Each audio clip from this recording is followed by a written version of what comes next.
নমস্কার, কেমন আছেন সবাই? আমি কৃষ্ণা। রেসিপি বরবটি আলুতে ভাজা।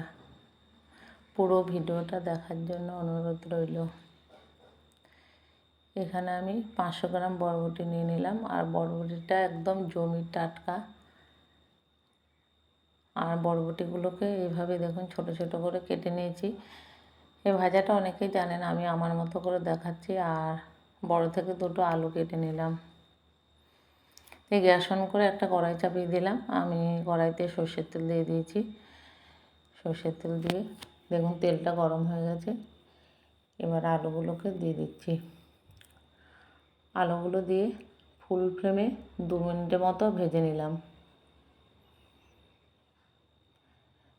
2 মিনিট পর ফিরে আসছি। এবার বরবটিগুলোকে দিয়ে দিচ্ছি।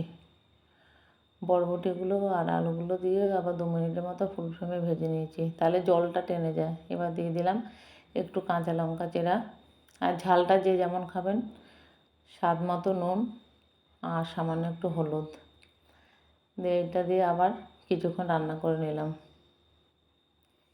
কিছুক্ষণ রান্না করে নেওয়ার পর আমি একটা ঢাকনার সাহায্যে একটু ঢেকে দিলাম। এবার গ্যাসটাকে একটু সিম করে দিলাম 2 মিনিটের মতো। দিয়ে এই অবস্থায় এসছে। ঢাকনাটা তুলে নিলাম। হাফ ভাজা হয়ে গেছে বরবটি আলুগুলো। এবার আমি বড় থেকে দুটো পেঁয়াজ দিয়ে দিলাম। পেঁয়াজ দিয়ে আবার কিছুক্ষণ ভেজে নিলাম। পেঁয়াজটা বেশি আগে দিলে পেঁয়াজটা পড়ে যাবে। দেখুন আমার ভাজাটা হয়ে এসছে। একটু চিনি দিয়ে দিলাম। চিনিটা অপশনাল, তবে চিনি দিলে খেতে ভীষণ ভালো লাগে। এবার একটু ধনেপাতা কুচি দিয়ে দিয়েছি। ধনেপাতা দিয়ে 1 মিনিটের মতো রান্না করে নিলাম। ভাজাটা হয়ে গেছে, এবার নামিয়ে নেব।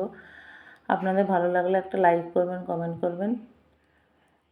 সবাই ভালো থাকবেন, সুস্থ থাকবেন। আর এই ভাজাটা, বরবটি ভাজাটা, আলু বরবটি ভাজাটা গরম ভাতের সঙ্গে খেতে ভীষণ ভালো লাগে। সঙ্গে একটু মসুর ডাল হলে তো জমে যাবে। সবাই ভালো থাকবেন, সুস্থ থাকবেন। সবাইকে অনেক অনেক ধন্যবাদ।